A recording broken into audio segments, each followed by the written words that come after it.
Welcome to Let's Hear It. Let's Hear It is a podcast for and about the field of foundation and nonprofit communications, produced by its two co-hosts, Eric Brown and Kirk Brown.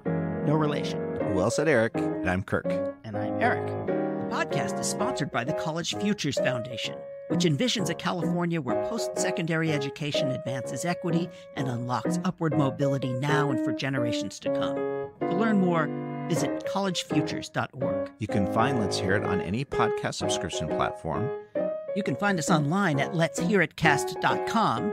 You can find us on LinkedIn and, yes, even on Instagram. And if you like the show, please, please, please rate us on Apple Podcasts so that more people can find us. So let's get on to the show.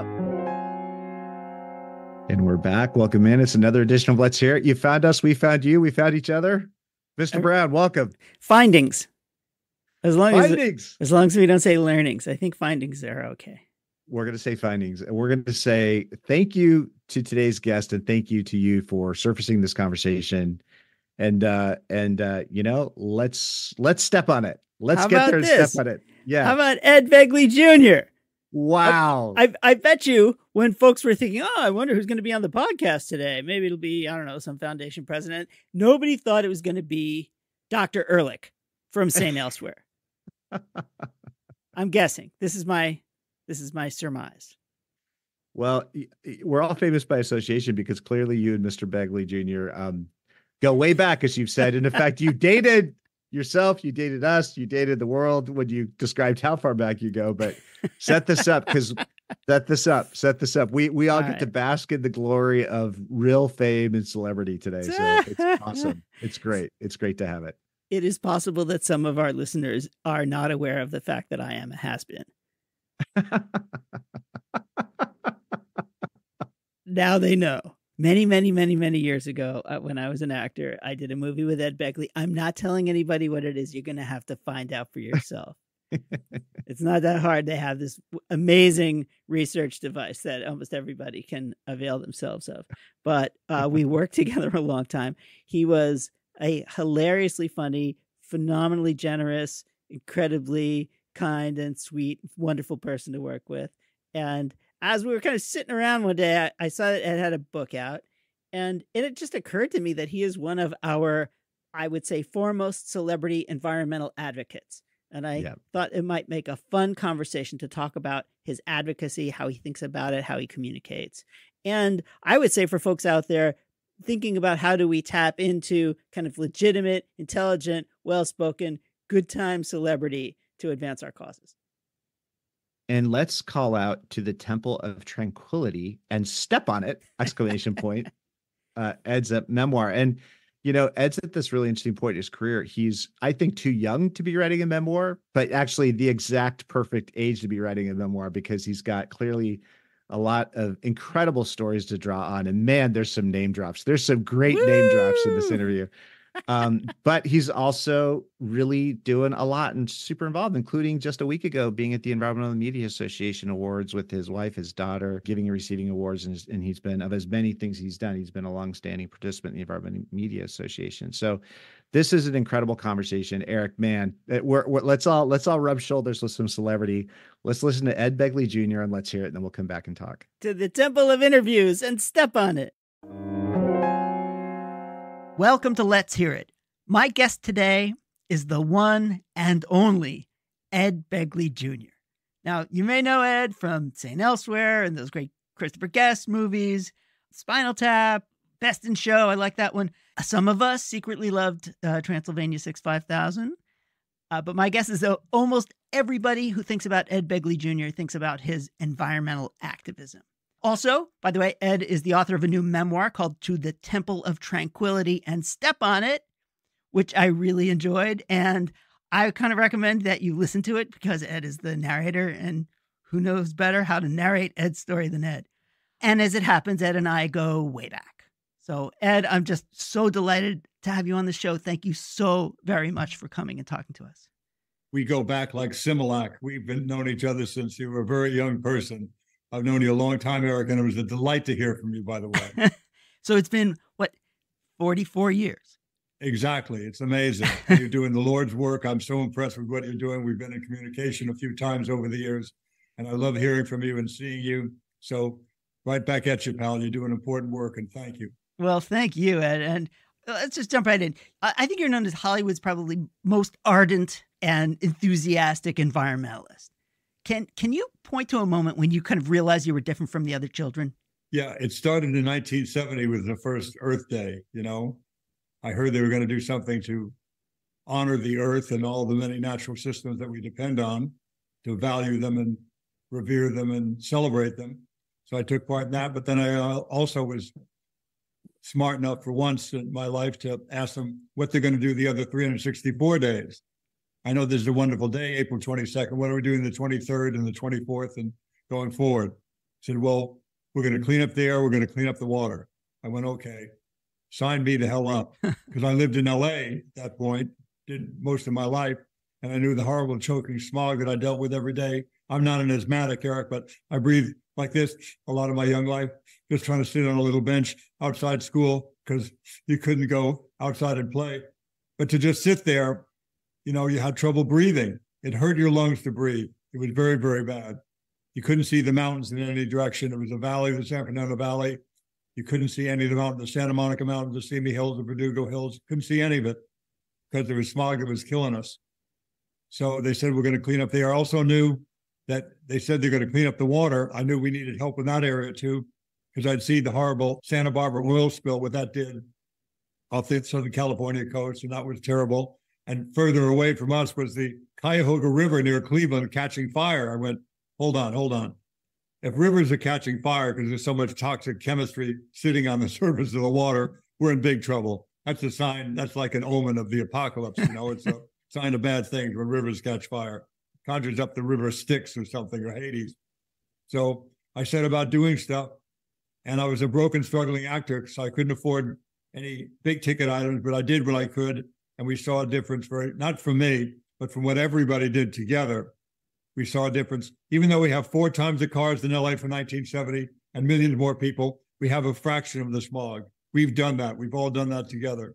So we got to remember the good news too, Eric. When we talk about our challenges, we got to celebrate our successes. Well, LA, I mean, it really is unbelievably different. And in your lifetime, you've seen it from your youngest years, from smoggy to what it is now. Now there's still people that live near the ports of Long Beach and Los Angeles. I understand. People near the freeway interchanges, people near those fulfillment centers. We're all getting our Amazon stuff delivered to our house.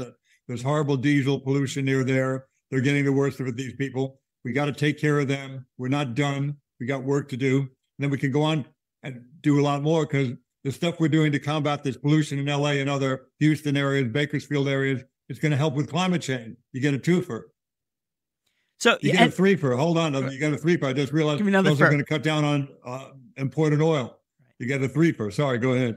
So you're a struggling actor, and yet you were using whatever platform you had even way back then to talk about the environment. What was that like? Were you just considered like the crazy person in the room, or? Totally a crazy person in the room, because I wasn't at all famous. I'd done a couple of Room 2. I did one at that point, 1978. No, I guess I'd done about 5 or 6 Room 222s. I did a show called My 3 Sons. I did an episode of Mannix. You know, I'd done a few things, you know, very limited work as an actor. So nobody knew me from Adam. I was just a wannabe day player. But I was dedicated to the cause. And even that year, though I didn't think I could, I bought an electric car in 1970. When I say electric car, I'm being quite grand. We talk about a golf cart with a windshield wiper and a horn. You know, it had a top speed of like 25 miles an hour, a range of about 20 miles. But it got me around on a smoggy day or a rainy day. And I took the bus and I took my bike, and all the stuff that I did, including that electric car, was super cheap. It saved me a lot of money. And I went, I like this green stuff. It's helping with the other green stuff in my right pocket, which is called money. Now, let's just jump forward a little bit. I would say probably we did that great movie together, which I won't say, but people can go find it. So most of the people who listen to the show don't know that I have a former life that I don't really talk about because I'm doing other things right now. But we did this movie together, and you were still kind of on the up. You were on the upswing, and then you got seen elsewhere. And that seems like to have been the moment when you were then able to take this message to a broader audience. Totally. That was the change here. What was that like? All of a sudden, you're Ed Begley on St. Elsewhere and acting with Denzel Washington, who wasn't yet fully Denzel Washington, but you were part of something really important and great. It was a great show, and you had this great. All of a sudden, had a great megaphone. How did you use that, and what kind of reaction did you get? St. Elsewhere was the job that changed my life, and Bruce Paltrow was the man that changed my life by giving me that role. Let me be clear. I did not try out for the part of Dr. Victor Ehrlich. It was a one-line part. I read for the part of Dr. Peter White, who wound up being played by an actor called Terrence Knox. I didn't get the part I wanted, a regular part. They threw me a bone and gave me a 1 or 2 line part just because they wanted to be nice to me. I don't know why they did it, but they did. So I did that 1 or 2 line part, and something happened. That magical thing happened between me and Bill Daniels, played Dr. Craig. Something happened. The writer started writing for this 1 or 2 line character, said, we want you to be recurring. Did an episode or 2 of that. They went, we want you to be a regular. And pretty soon I went from a 1 or 2 line part to being a regular. The part that I wanted that I didn't get winds up getting shot in the stomach and in the genitals and is dead on the like midway through the 2nd or 3rd season. So whatever I've wanted in my life, what fate has in store for me, what God has in store for me is always better than what I ever wanted.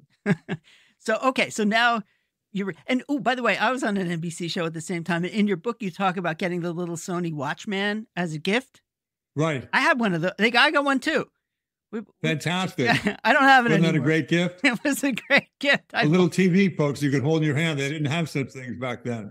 It was 1980, 80, early 80s. What show were you on back then? Mama's Family. That's right, Mama's Family. So if you're on a show like that, you got a great Christmas gift, and I got a little Sony Watchman. I couldn't believe it. A TV you could hold in your hand. Black and white, but it worked. It worked. A little antenna. It was bad. Amazing. I'm sure there's one somewhere in a museum. So probably. So you're on St. Elsewhere, and you've got this opportunity. What did you do with it? I mean, how did you then take your kind of whatever environmental activism to the next level? It started with Jane Fonda and Tom Hayden. They were still married back then. This was 1986 or 7. And we went up and down California in a bus with a bunch of other actors, Michael J. Fox, Rob Lowe, Judd Nelson, all these wonderful actors and, great people. And we went up and down California, going to different colleges and what have you, trying to get people to register to vote, young people to register to vote, and to vote for something called Prop 65. It was a tough on toxics initiative, so people would know. It didn't enforce any rule about what you could use as an industry, what is toxic or not, what you could use in your factory or whatever, what you could manufacture. It just would let people know if there was something toxic in a product. If there's a toxicity to it, Prop 65 says, okay, you can sell it. We'll deal with that down the line one day, we hope. But for now, at least let people know there's benzene in this. So if you're pregnant or have some respiratory problem, maybe you don't want to be down here right now in the basement where the pump is pumping the solvent and there's benzene in the air. So stuff like that. It was a very common sense rule passed by a 2/3 majority. And that was the beginning for me of activism. And what kind of reaction did you get as you're wandering or barnstorming with Rob Lowe? It must have gotten some decent crowds, I'm guessing. They paid attention to them, which was our goal throughout. We knew we'd get a lot of people to come up and be part of our events there at the colleges and elsewhere. We had that star power with us. But then what happened for me was I was probably the only person on that caravan that could spell and pronounce hexavalent chromium, let alone know what it was.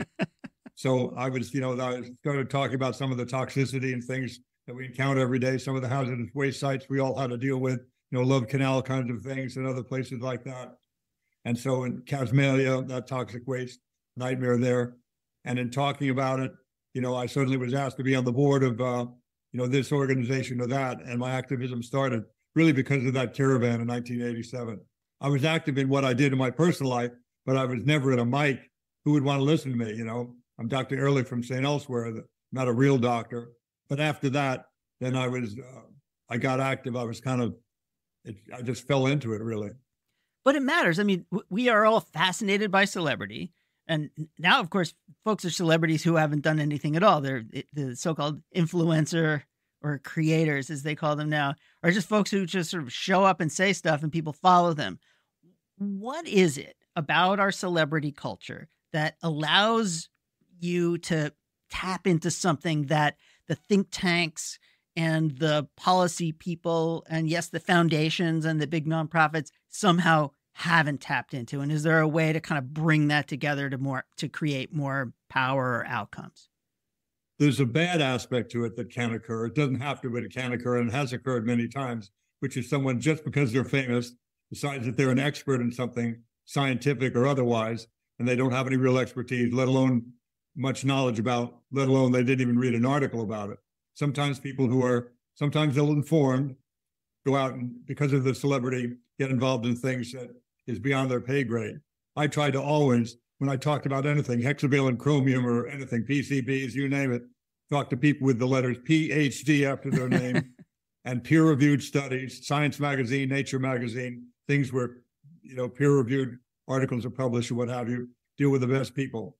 Now, having said that, everybody has a right as a citizen to their voice, but you have, as a famous person, a megaphone. Hello, can anybody hear me? You have a microphone and a podium. You're standing in front of a large group of people just by the nature of your celebrity. So you want to be responsible. You don't want to go, fire, scream fire in a crowded theater. But also, if the fire marshal comes up when you're about to do a song and dance, please don't alarm people, but we have to row by row evacuate the theater. We do have some concern down the basement. So cancel the song and dance. And we're going to have to just tell people row by row. We'll start in the early rows and just nothing to worry about. Everybody goes slowly and orderly. So you go out there, and what are you supposed to do then? Your song and dance? You can't. You got to tell people what you've learned from the fire marshal.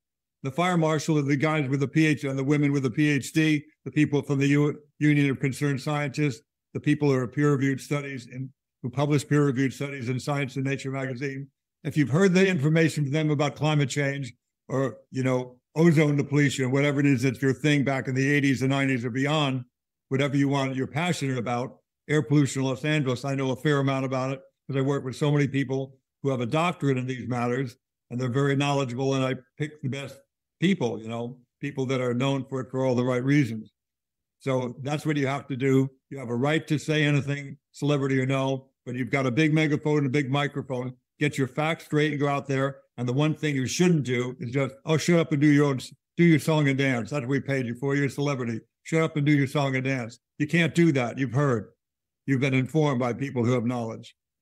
Now, speaking of great communications around this, you've worked side by side with some very inspiring environmentalists and leaders, and I'm thinking of Cesar Chavez or Dolores Huerta. Oh boy! Can you tell me what is it about these folks, these leaders, that have made them effective? The great thing about Cesar Chavez, who's no longer with us, and Dolores, who very much is, and is still a dear friend of mine, as Cesar was, they had worked in the fields themselves.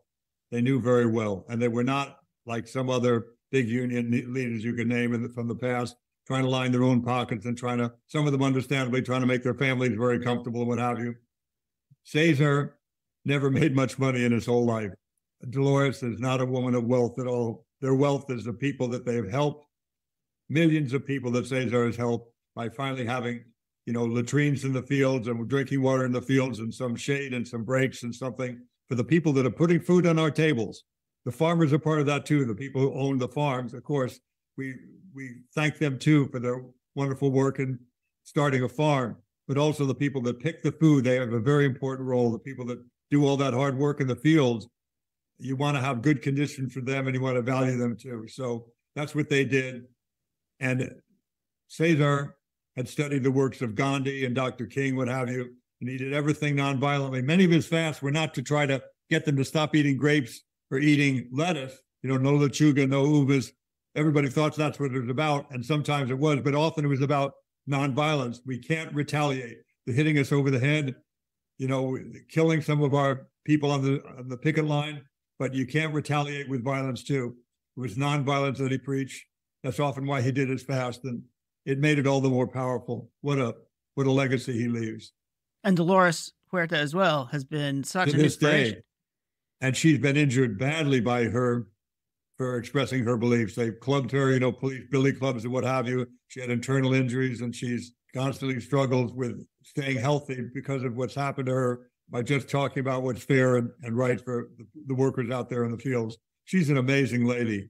I see her from time to time. It's rare that a year goes by that I don't spend some time with her, and I'm all the richer for it. She's one of the most amazing people I've ever met. We miss Cesar, but boy, are we happy to have Dolores around.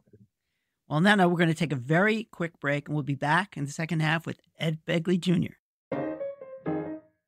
You're listening to Let's Hear It, a podcast about foundation and nonprofit communications, hosted by Eric Brown and Kirk Brown. If you're enjoying this episode, you may just be a rule breaker. Tune in to Break Fake Rules, a new limited series podcast with Glenn Galich, CEO of the Stupsky Foundation.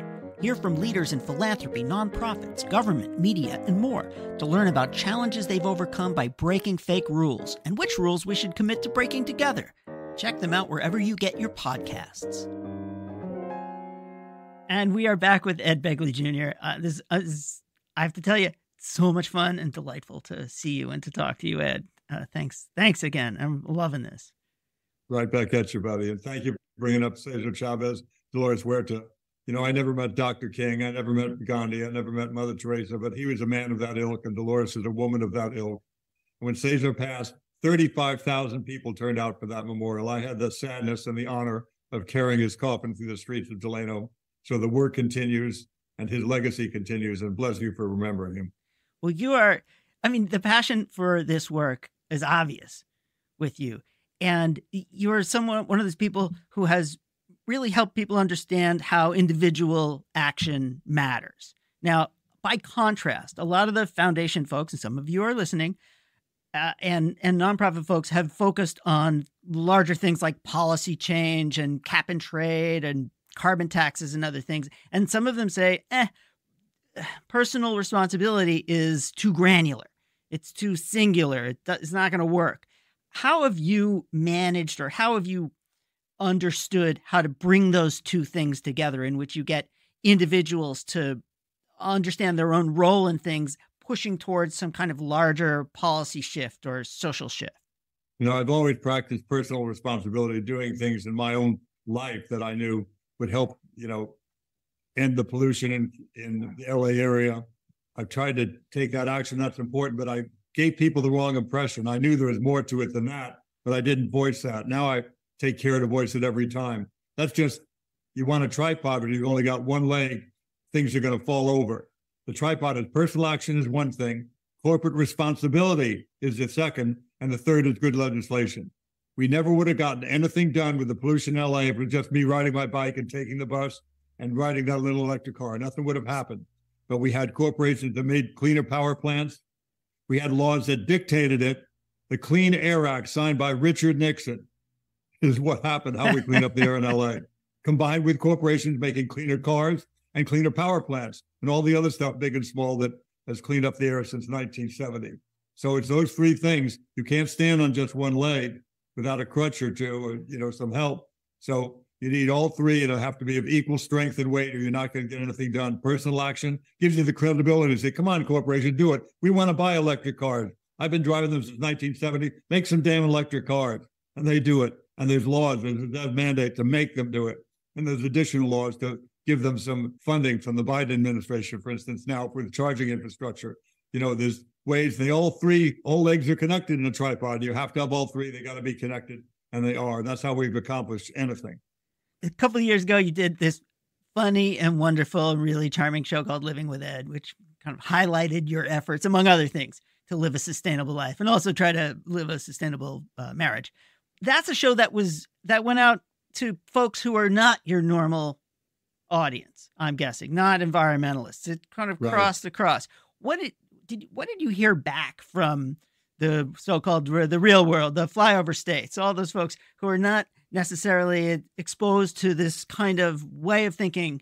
Like, what kind of feedback did you get? What did you learn about what the world is interested in and how it connects to these kinds of messages?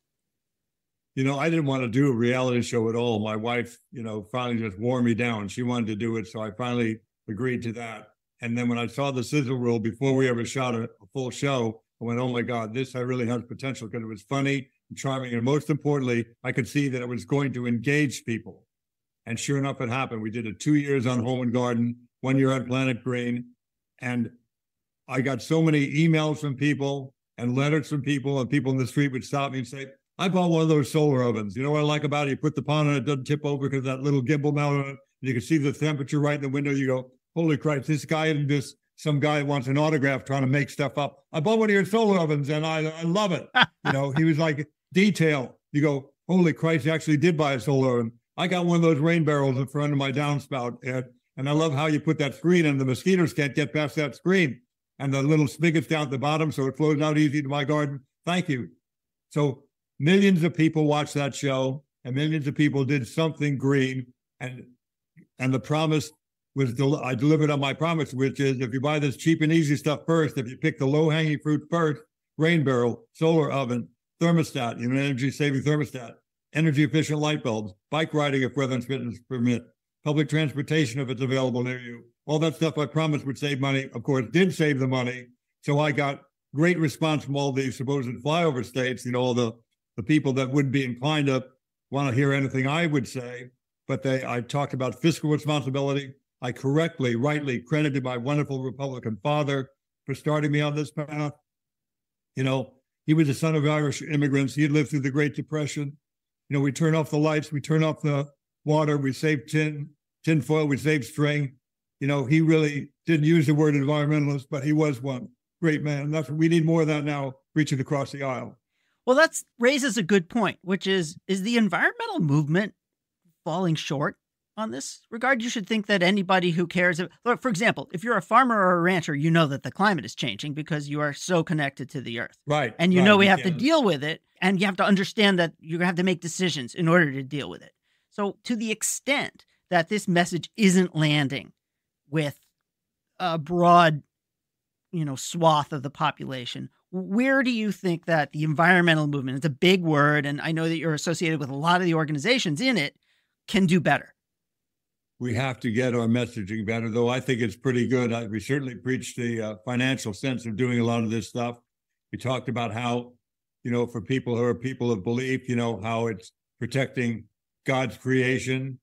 We certainly try to reach people that way, remembering the world that they grew up in when they were young, the way the rivers were and the lands were and the prairies were, and, the coastline was.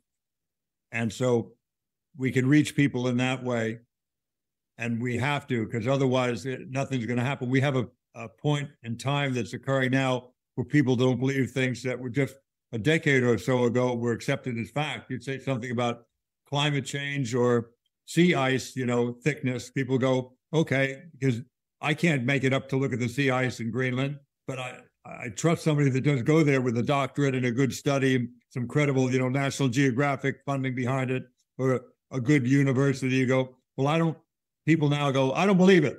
Right. Whatever you say, but they went up there. Responsible people who do studies.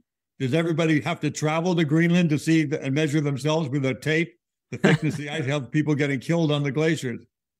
And that's the challenge with the Greenland ice, I believe, is the fact that most of the ice that's melting is on land. That's a really bad kind of ice to melt. The ice melting in the ocean is one thing. That's an ice cube melting inside of a glass. The one that's up on the rim of the glass that's melting, that's the bad one. That's the Greenland ice where it's on land, because that's going to make the sea level rise happen more quickly because it's not in the water yet. It's on the land. So it's very alarming what's happening. Many people are taking it seriously, but unfortunately, nearly half the country is not, because they're being fed misinformation. I don't know what you do about that if you don't pay attention to facts and you don't believe facts. Water boils at 100 degrees centigrade, 212 Fahrenheit. No, it doesn't. Right. Yeah, gravity. But it does. What a concept. I know. We're the third planet from the sun. No, we're not. We didn't do the moon landing. Yes, we did. It's like when you get to that point, I'm not sure how you deal with it. And here we are. Well, speaking of these other kind of contrary voices, what are some of the challenges that you've encountered given your full-throated activism over the years? People that are frightened by new information, I guess. I guess that's the only way to put it. And it's an inconvenient truth what's happening with climate. And really, I wish it were otherwise. It'd be great to just ride around on private jets and drive an SUV. I imagine that'd be a pretty cushy life, but I don't need it, whatever the case.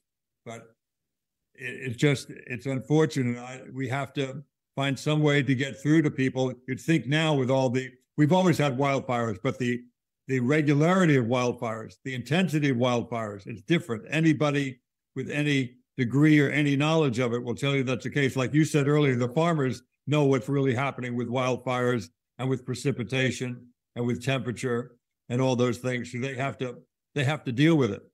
So you have so many people that don't believe things because of some other very oddball agenda where facts don't matter. Facts must matter. It's the scientific method is what enables us to know just about anything about our bodies and the heavens and the earth and the ocean and the things that we all depend on. There's a web of life that we all depend on to survive. It is our survival.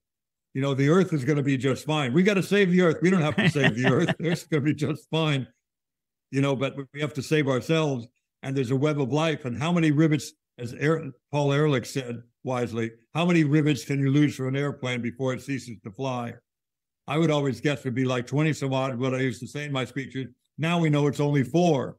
I mean, the plane didn't go down, but it could have easily with those 4 bolts. I think they're only 4, whatever they're 6 bolts. And we are losing those rivets from an airplane. They are the plant and animal species that we are losing every day. The coral reefs, you know, the many species that we lose continuously. We need them all. Any intelligent tinkerer saves all the pieces. And we're not saving the pieces, we're losing. So on the flip side, back in the day, when I was at Center for a New American Dream and we ran into each other, we were talking about consuming responsibly. We were talking about this new invention called compact fluorescent lights. We were talking about like crazy new things like a way of certifying whether a building was actually environmentally sustainable. Now, all that stuff has come and it's here and it's happening. Did you in your wildest dreams think that so many of the things that you were preaching not that long ago, say 15 years ago, would be daily kind of part of regular life? And where do you see this work going in the future? You know, there's constant celebration with all that we've accomplished with those things you just cited, with the more energy efficient lighting and the knowledge about consumerism, how it affects different things, and so much good has happened. Congratulations, you just made a 50-yard gain. But hold on, I'm sorry, I'm not done yet.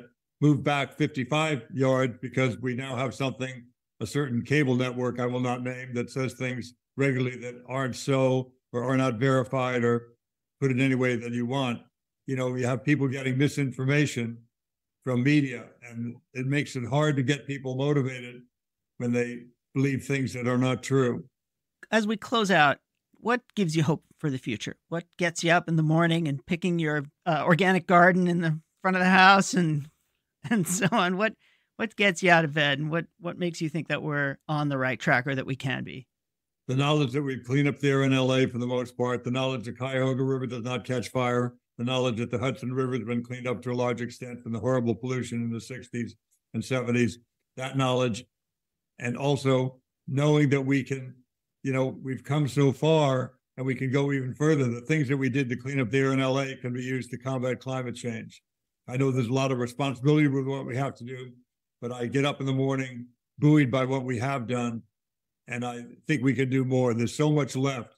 People like Jane Goodall, look what she's doing with her Roots and Shoots program. She's getting out there, going around the world, talking to young people and people of every age. She gives me hope. Right there, I'll just stop with Jane Goodall.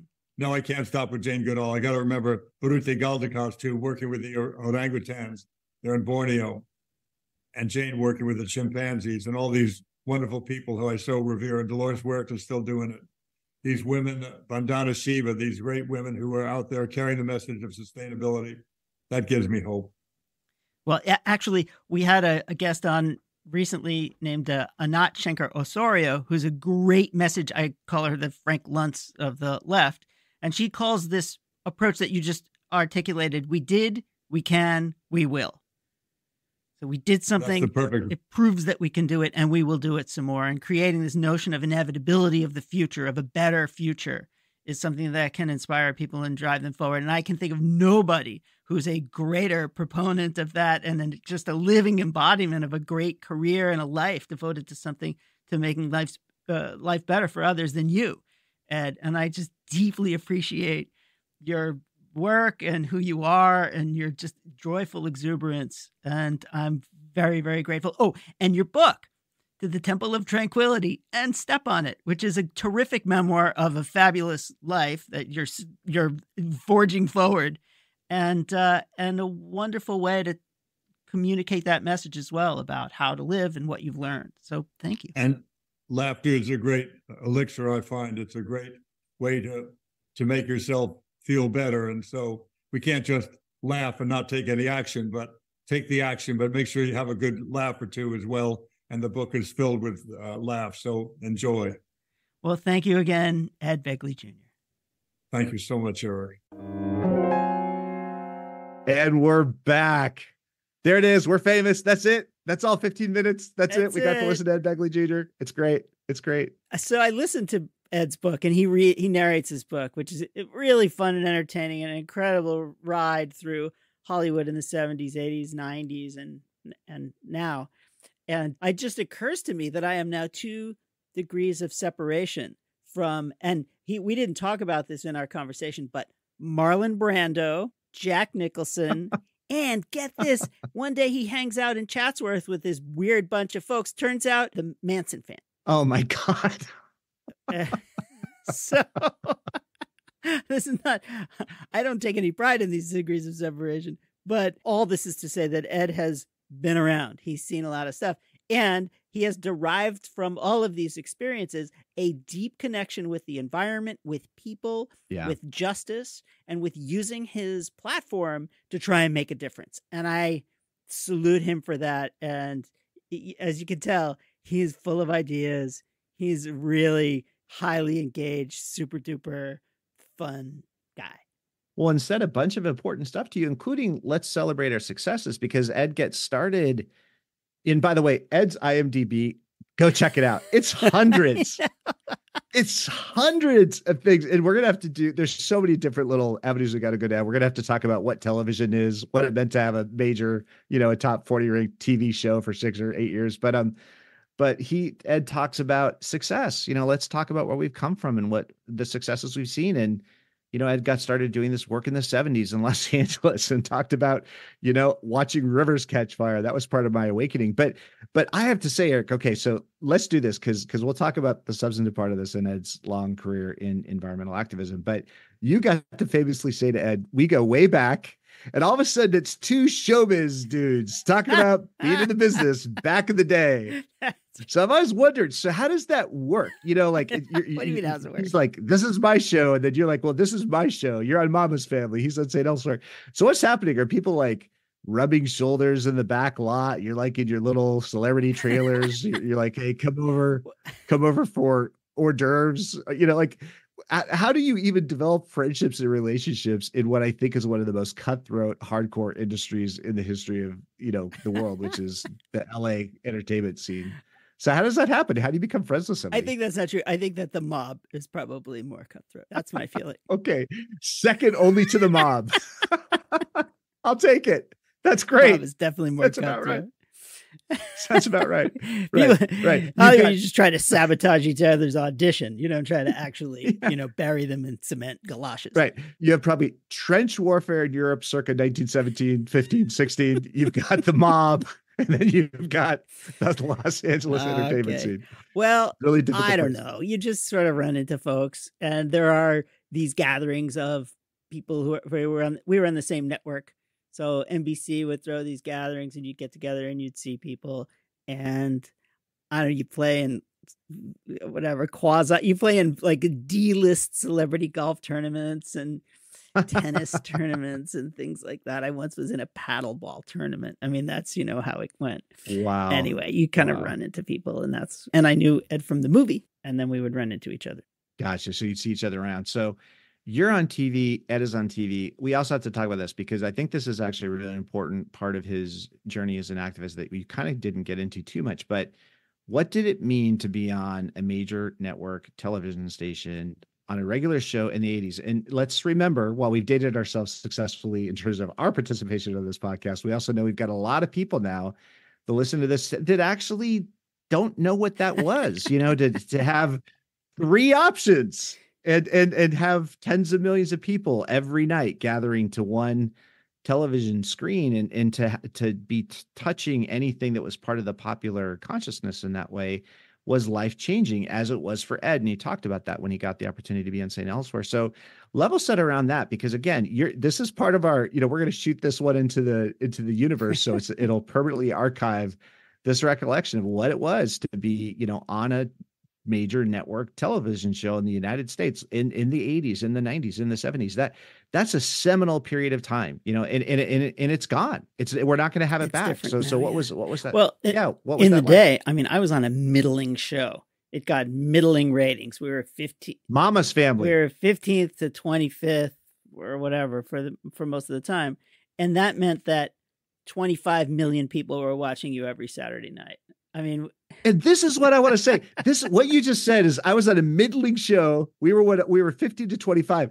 That's like saying, yeah, I was on the bench in a professional baseball team, right? Like you're one of the top whatever X in the world of people, right? So yeah, you're saying you're at a middling show, but you're one of a few thousand, a few hundred people that are in that spot, while there are millions of people watching you. I used night. to say that I felt like I was a bat boy on the 1927 Yankees. The show that I was on had a lot of incredibly great comedians and stars and such, and I was just a schmo who came on and said a word or two every couple of days.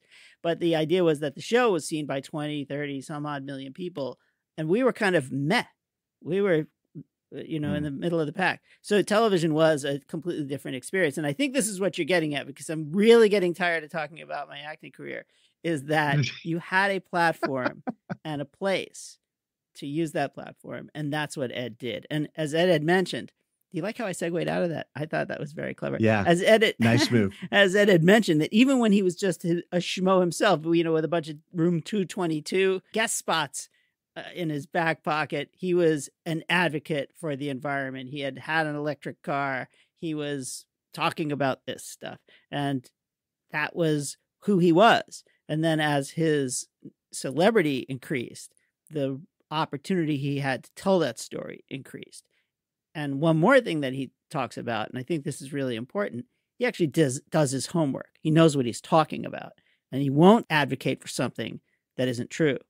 There was a piece in the New York Times today, this is early February that we're having this conversation, in which some actor, actually not a famous actor, had repeated some rumor they had seen on social media about the storms in California that got millions of whatever repeats or reposts or that kind of thing. And it became considered scientific evidence. And the various meteorological people had to back that off. And so people can just say any old thing and it begins to obtain. And that's the real challenge right now of who do you listen to and what kind of information do you take. And I know you're a great big fan of disinformation, Kirk. So yet another challenge for us to contend with. Well, and this speaks to the power of celebrity, right? That folks like Ed, willing to do their homework, pull the right information and resources together, can really help address some of this. And I loved his reference to having an early electric car. And of course, he's saying all the right things. He saved money having an electric car. And that's home in my household. I've got a 14-year-old watching stuff on TikTok who's asking me, well, wait, aren't electric cars worse for the environment than gas cars? And that's because why? Disinformation. Because of what they're seeing. What they're seeing on social media. But so here's the thing that you didn't get into so much with that, but this is why I wanted to draw this thread back to the 25 million people. You're there, you've got this tremendous platform. It's being supported by advertising dollars, stepping out on these issues at a time when the Vietnam War was raging was not easy. This was risky. And I think this is something that Ed kind of doesn't get enough credit for, and neither does Jane, and neither does Tom or Michael or Rob or Judd, those folks that were with him on the bus when he got so animated about Prop 65. There was real economic peril for them to be leveraging their platforms to do this. And we think about it as so much like part of the currency now for celebrity. In fact, it's almost, you have to have some cause that you're aligned with. Like these folks actually proved how beneficial and powerful that is. But back in this day, back at this time, even with the rivers burning, it was not obvious that people were going to say, oh yeah, let's do this Earth Day thing. And then I loved how Ed was like, let's turn it into the other 364 days of the year. What are you going to do? We're going to clean the air. We're going to clean the water. So I love that reflection, but I want to pause for a moment and just like, acknowledge and honor Ed, and thank you for bringing him here so we can hear from him what he did. And then what does he do with that? He works with Cesar Chavez and all those other leaders that you were mentioning. So that piece where this was not a slam dunk, like you wouldn't expect necessarily that everybody was going to embrace you for doing this work. To me, I think that's one part of the story around celebrity that's kind of gotten lost, that actually this was really risky, that what Ed was doing. It was good. It was right. We needed it, but it wasn't without its own risks for him personally. And for the record, the Vietnam War ended in the early 70s, but that's okay. Yeah, fair enough. Well, yeah, but I'm saying this is in the shadow of the Vietnam War, right? That's it's fair. in the shadow of that kind of, yes. But yeah, I exactly. think that if you read Ed's book, or if you just talk to him, I think that he didn't care that, right. Like, that didn't matter to him. It wasn't even the point. The point is the truth. The truth is that A, we're doing all sorts of damage to the environment, and B, that there's something that we can do about it. And I loved his idea, his notion of this three-legged stool, which is individual responsibility, corporate responsibility, and good legislation. If you take those three things and put them together, you can make a big difference. And as you say, he does talk about the victories. And I even referenced the conversation that we had very recently, which is we did, we can, and we will. And if you continue to tell that story, you can build a sense of inevitability, and you can take away some of this kind of doominess that many people are feeling. Now, it's true. All sorts of things are happening, and the melting ice sheets and all these, they are happening. It is true. And so you have to hold two things at one time, which is that we are experiencing challenges, but that we have also come a long way. It is true that the air in Los Angeles, like, you can see the hills most days. Yeah. And back in the 80s when I lived there, if you saw the hills, it was like, what is that thing over there? Right.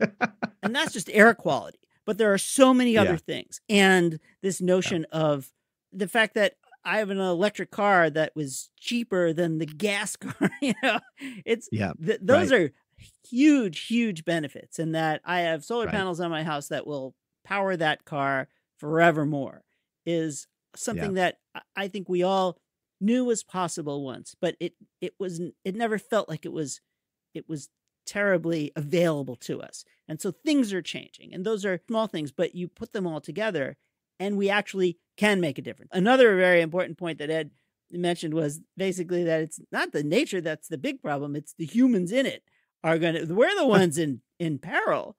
I had an old friend who used to say nature bats last.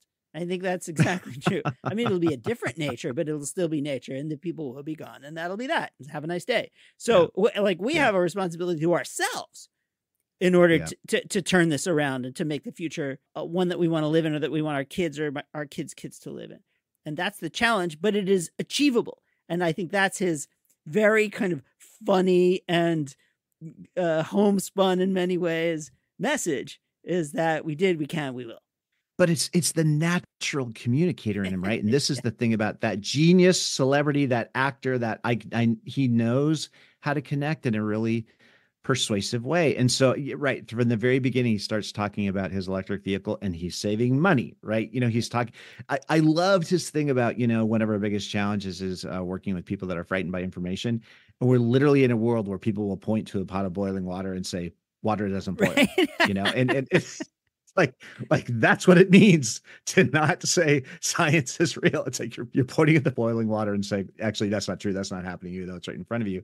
But what does he do with that? He doesn't descend into a fit of despair. He doesn't descend into the negativity. He actually focuses on the positivity. And then as a celebrity, he can also use his platform and just his persona to do things like ride his bike to the Oscars, take public transit to the Oscars, and just kind of like poke a little bit on our public perception of what normal is or what normal could be, and saying, actually, I'm going to redo my house. I'm in Southern California. We're going to redo our lawn so it uses no water or less water than it would be otherwise, because we can be, we could actually not just talk about this, but we can walk this talk. And this is what Ed has been doing since the 70s. Yeah, it's right. And I used to work for an organization called the Center for a New American Dream, which is sadly no more, whose motto was more fun, less stuff.